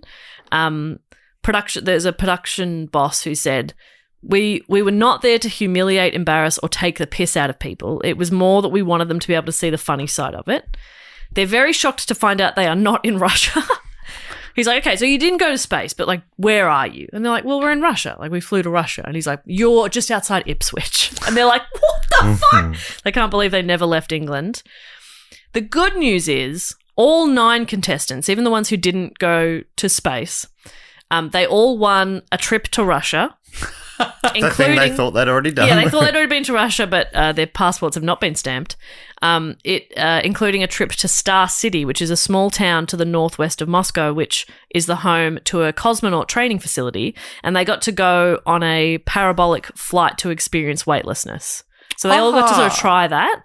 And in addition, each cadet won a cash prize of £5,000, and the 3 cadets who went to space won an additional $5,000 for each day in space. So they got 25 grand. Ah. So that's nice. So they all get cash. They all get this trip to Russia. That's a classic, give us the bad news, then the good news. Yeah. Bad news is you seem like a bit of a fool, and we've been laughing at you Yeah, sorry for about a while. that. Sorry about that. Good news, get a little bit of cash. And a little trip. That's fun. So that's kind of the nice part, but the article in The Guardian touches on some less nice flow-on effects. So one of the contestants, 23-year-old teacher Louise, she was desperate to be chosen. Apparently early on she was like, but something clicked for her at some point, and she was really trying at training and really studying and trying to get it all right. She wanted to be picked. And when her name was not read out, she says, I was absolutely inconsolable. I actually had to take my socks off to wipe my tears from my face. T-shirt, babe. What? Jumper. Literally anything else. Straight to Possibly socks. not your underpants. Everything else. Whisper Bra, wrapper. Whisper wrapper. Tissue. Went straight to I socks. take my socks off. I thought I'd done really well in the exam and the physical exercises. I was really, really gutted. You're the kind of person who takes his socks off to dry your tears, Yeah. so that's probably your problem. But also, you probably, once you figured it out, was she like, oh, they weren't testing me to be actually good in space? Yeah. They were testing me to see if I could believe that I was in space. Yeah, exactly. And even Charlie, I don't think I include it. Yeah, Charlie felt bad for being chosen because he knew how much she wanted it. So he was actually pretty upset for her. Laura Martin, so this is the Guardian article, writes, yes, there have been crueler TV shows, but there's something about the psychologically manipulative concept that just doesn't sit right. And with reality TV finally forced to examine its duty of care over the past few years, it's highly unlikely the series would ever be commissioned today. It's also unclear who the series was actually for. Looking back on it, Vaughan says, I was never quite sure who the joke was on. Is it the contestants or Charlie Skelton? Or the viewer? Like, serves you right for watching reality TV. Or at one point, I even wondered if the whole show had been faked to be revealed as a joke on me, the host. Yeah. In the end, he adds, I thought it was pretty grubby. It was the last time I worked in TV, actually. When I started in telly in 1993, there was a real love for the viewers, but then I saw it as signalling as an age of contempt for the viewers. I don't regret presenting Space Cadets, though, as I think I made it kinder than it was. I made the producers promise that they would send people to Star City as a prize. That sounds like he was just like, I said take him on a prize. But there was a few things that he kind of said, nah, we're not doing that. Like, really? That would be like, he didn't want any of the tests or anything like that to be something that would really embarrass somebody or ruin a reputation, or because they're all young too, Yeah. you know? So like, Louise, I think she goes on to say in a sec that because she's a teacher, she didn't want to look like an idiot. Yep. And so there were a few little things that were pitched that Johnny was like, nah, we're not doing that. So he did try to kind of make it a bit kinder to the contestants. How would when he's saying, I don't know who the joke was on, how did he think it would have been on Charlie? Because Charlie's the only actor who knows what is going on, and he's trying to like keep the ruse going. And that the contestants were actually... No, not like a total joke on him, but like, who are we laughing at? Who are we rooting for? It's not entirely clear. Oh, does the humour come from watching him try to improvise? Yeah, where does the humour come from is maybe the better question. Right. And also they gave him worms, so... So there's that. Martin continues, but afterwards, Charlie Skelton couldn't quite shake the feeling he was in his own personal Truman Show. For about a month, I thought I was on camera all the time. I'd wake up at night and think there were cameras in the corner of the room. It was quite disturbing. It took a while for reality to kick in. Now he looks back at it all with a bit more cerebrally. I've tried to kind of understand it as an experience in immersion and being told one thing, and it was evidently not the case. It's a big thing in the context of politics now. I think I found it valuable at this level. It's made me slightly more aware. Louise pauses when asked whether she regrets taking part. I kind of regretted going on it for a bit, she says, as I lived in a little bubble world before this. I've always wanted to think the best in people. Afterwards, I started second-guessing people and I became a bit more negative about things. That was a shame, as it was a really nice personality trait to have. So that's sad. It seemed to have really bothered her. Hard to trust now. Yeah. But then it also says that the series was broadcast before we all lived 24/7 on social media was a blessing, she adds. That and the fact that the nation seems to have collectively wiped Space Cadets from its memory. So it's not like she's nationally famous. Oh my for God, being you on on this Space show. Cadet? You know, Yeah. I personally never heard of it. Totally. No, it didn't air here, but like it wasn't big enough to make such a news splash around the world. None of them have gone on to like have a career off the back of it. They've gone on to have normal lives. And None of them have gone on to be astronauts? I don't believe so. No. But That would have been awesome. Once you get the bug. So the worms. Once you get the worms or gastro. Space worms. Yeah. Oh, no, you got them. No. You're going to have to live up there now. So that's I guess a little bit of a downer to end on, but overall, a pretty fun concept for a show. So you disagree with the Guardian writer and the host? You think it was? No. You think it was great? No. You don't think there was any mistakes made, and you think they should do it again I think bring it back. That article and make it crueler. That article was written, I think, 3 or 4 years ago. So it's kind of them reflecting on it with quite a lot of space in between. Oh, And space. Oh my god. And Johnny is like, yeah, he's been working in TV, or he was working in TV for a long time. Up to that point, it's been a long time since. He's probably seen TV change a lot, entertainment change a lot, and, a lot of shows of this time and before and even for a while after were so much worse. yeah, taking advantage of people who want a big break. Yeah, I think it's very interesting that they purposely looked for people who would react okay to this in terms of being able to laugh at themselves, to be a butt of a joke and to brush that off. I bet that was probably Johnny Vaughan. Got to be Johnny Vaughan. He was of the production for me. He was the heart. I agree. He's a bit of fun.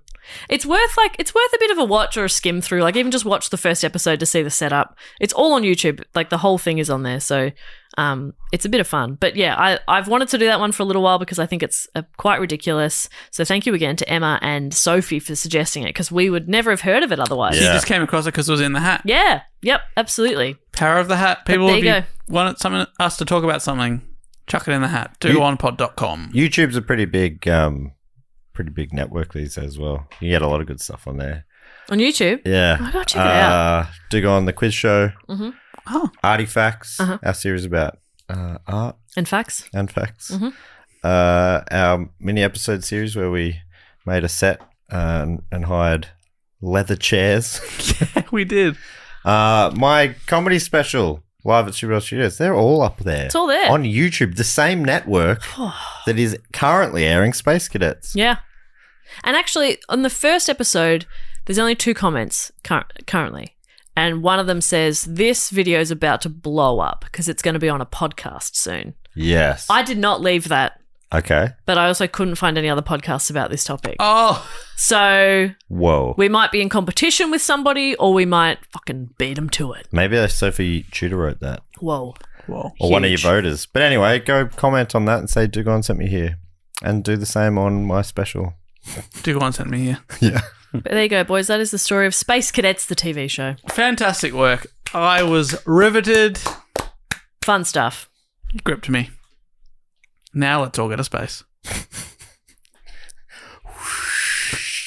And that brings us to everyone's favourite section of the show, where we like to spend a little bit of time, just basking in the wonderful glory that is the people that support us on patreon.com/DoGoOnPod. And I say us, but it is in fact just Jess. A little peek behind the curtain. So we recorded this episode about Space Cadets on our final recording day of the year.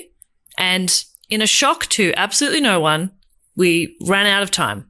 And so, because, it was very important actually. Like we had somewhere we had to be. We were having our Christmas party that night. We had to go meet our wonderful editor, AJ, in the city to go bowling. AJ, feel free to, edit in your thoughts on that night in 5 words or less. It was really, really good.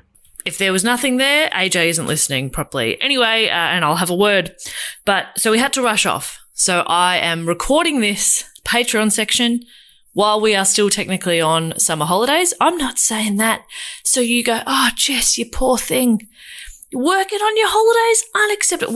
We've had like 4 weeks off. We've taken 4 weeks off. I've still got another week of holidays. It's absolutely obscene.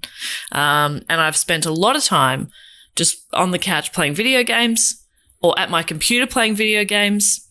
I've nearly read an entire book. You guys, I have been luxuriating, don't you worry.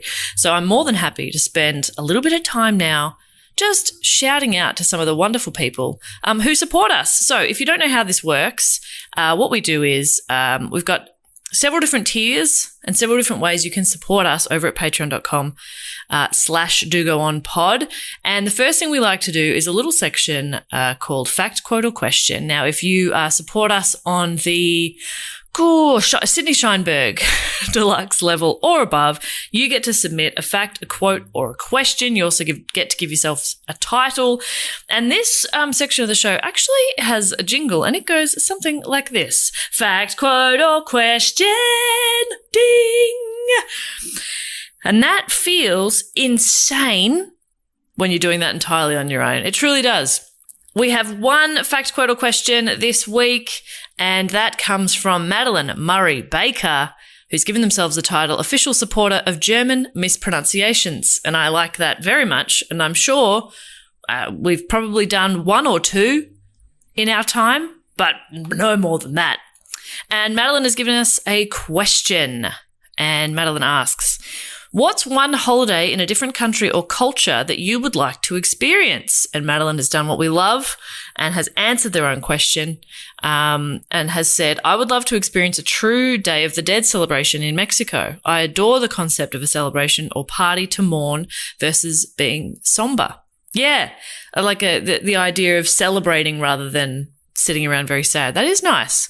And the Day of the Dead would be, it seems amazing. It seems like such a cool tradition. I don't know heaps about it. I'm with you though. That would be really fun.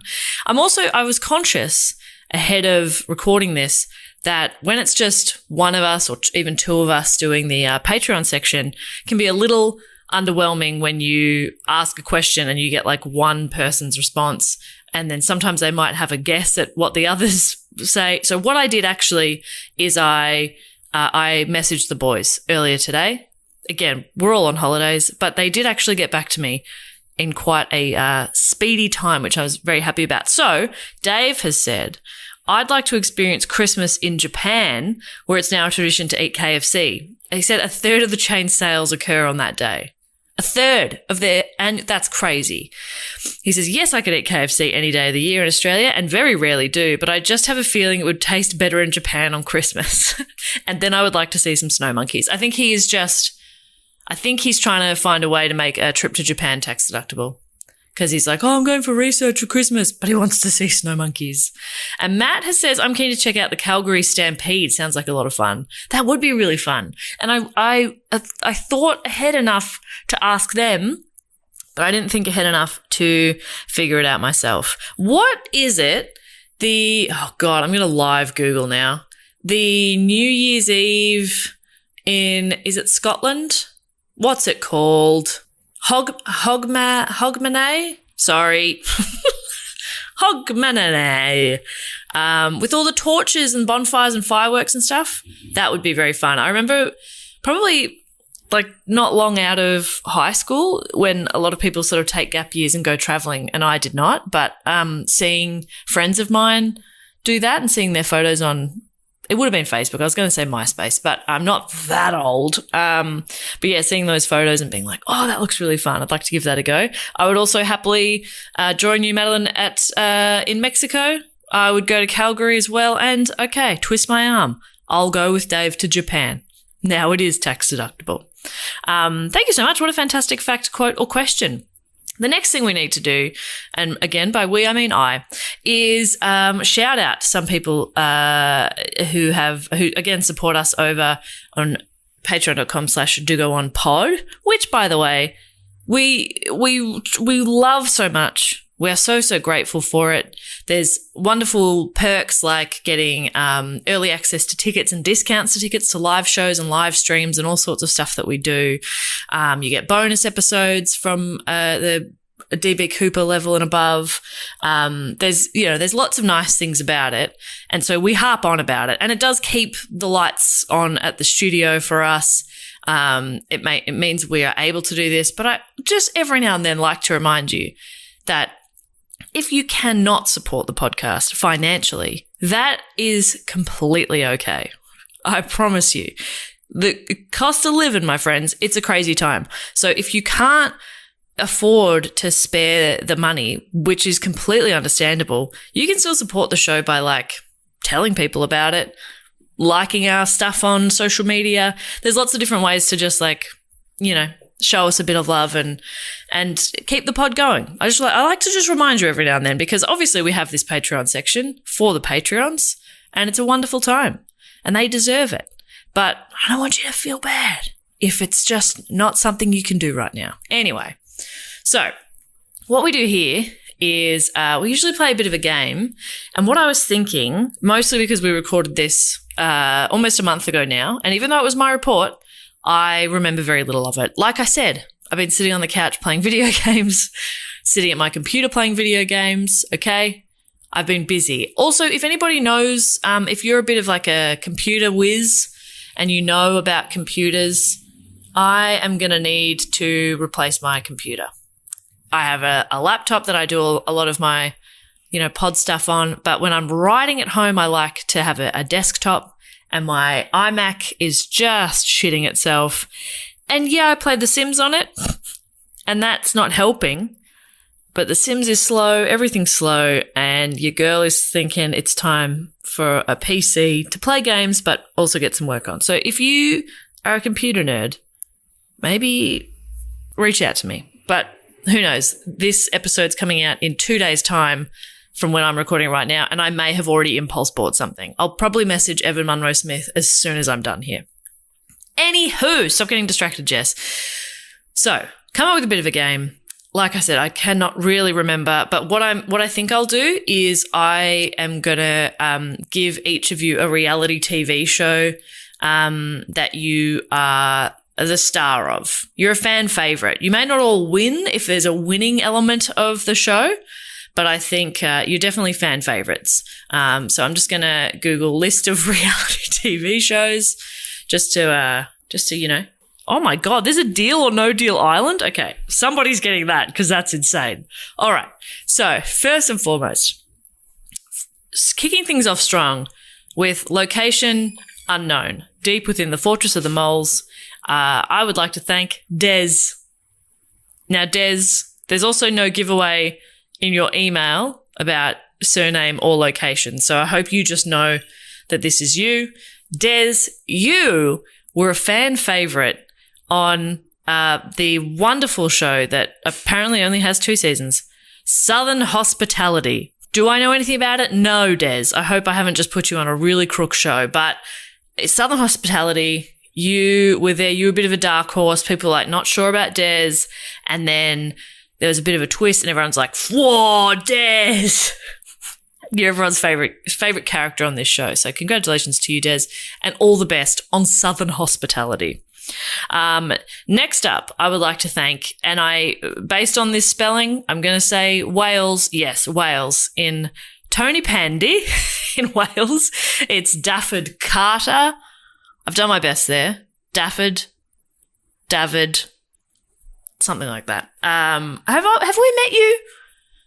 I think maybe we've met you, or I've met somebody with that name from Wales at one of our UK shows 5 years ago.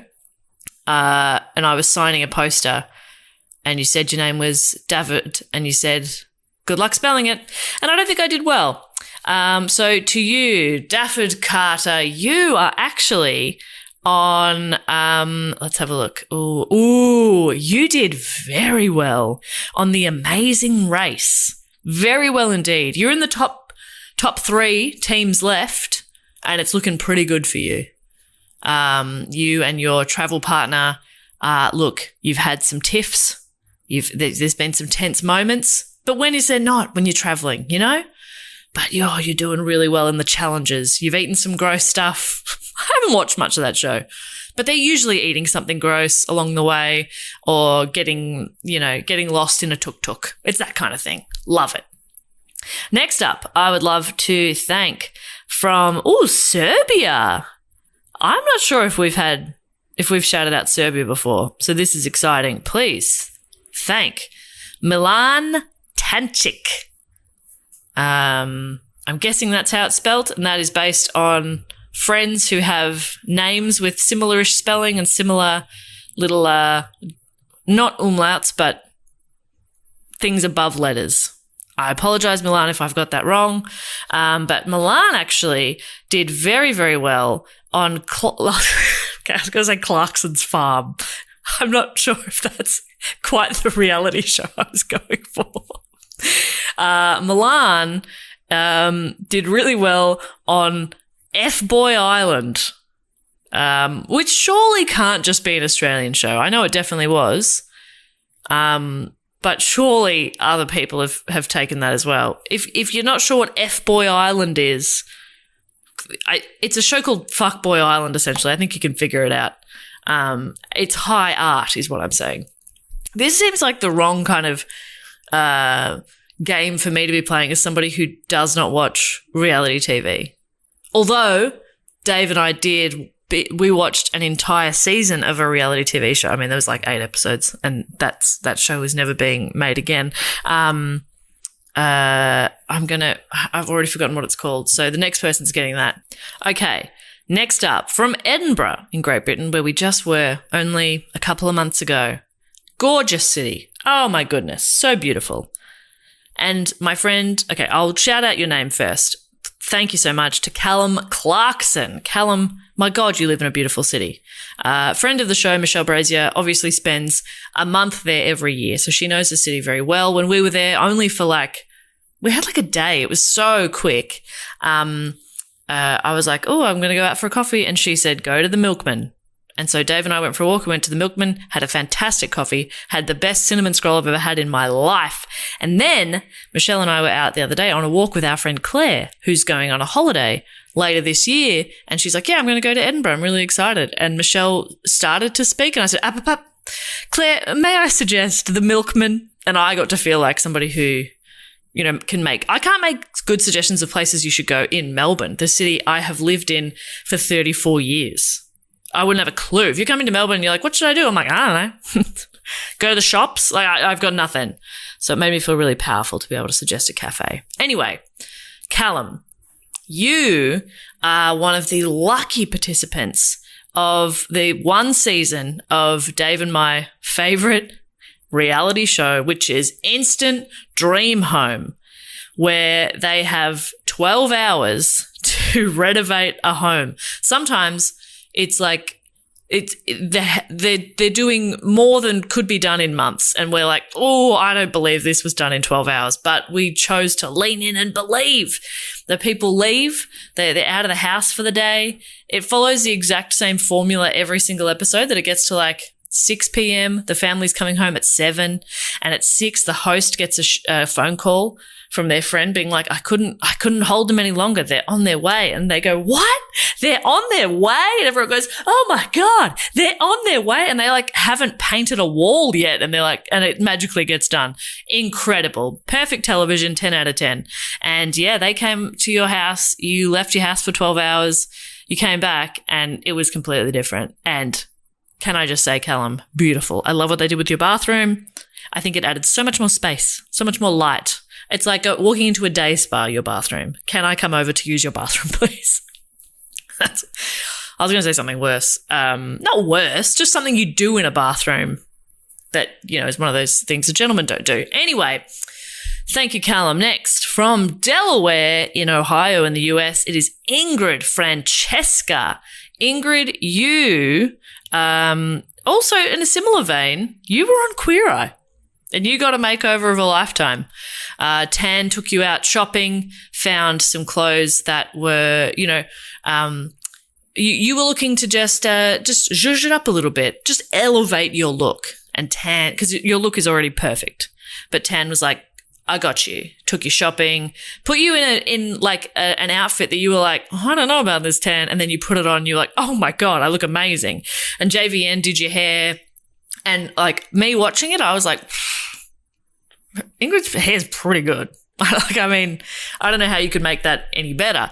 And then JVN just worked a little bit of magic, put a little rouge on you, and it was like, pow, your eyes are popping. You look 10 years younger, and you're already a young person. It's crazy. Meanwhile, it depends on what season. Bobby or Jeremiah did the bulk of the work and completely transformed your home. Again, just making the place feel like a day spa, It just feels like you walk in that door and you can exhale, and you deserve that. And who else is there? Oh, Anthony made you a salad, and Karamo had a deep and meaningful chat with you and made you cry. and you're now closer to your family as a result. And your life has changed positively forever. So congratulations, Ingrid. And I hope the maintenance of that now fancy home and expensive hair has not been a financial burden on you. That's all I've been thinking watching Queer Eye. I'm like, I mean, this is amazing.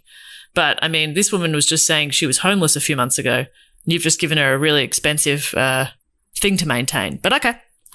I'm not sure how helpful that is. You know what I mean? Anyway, don't let the magic be ruined for you. I'm sure everyone is fine. Next up, a name that made me do a double take, and maybe it'll make sense.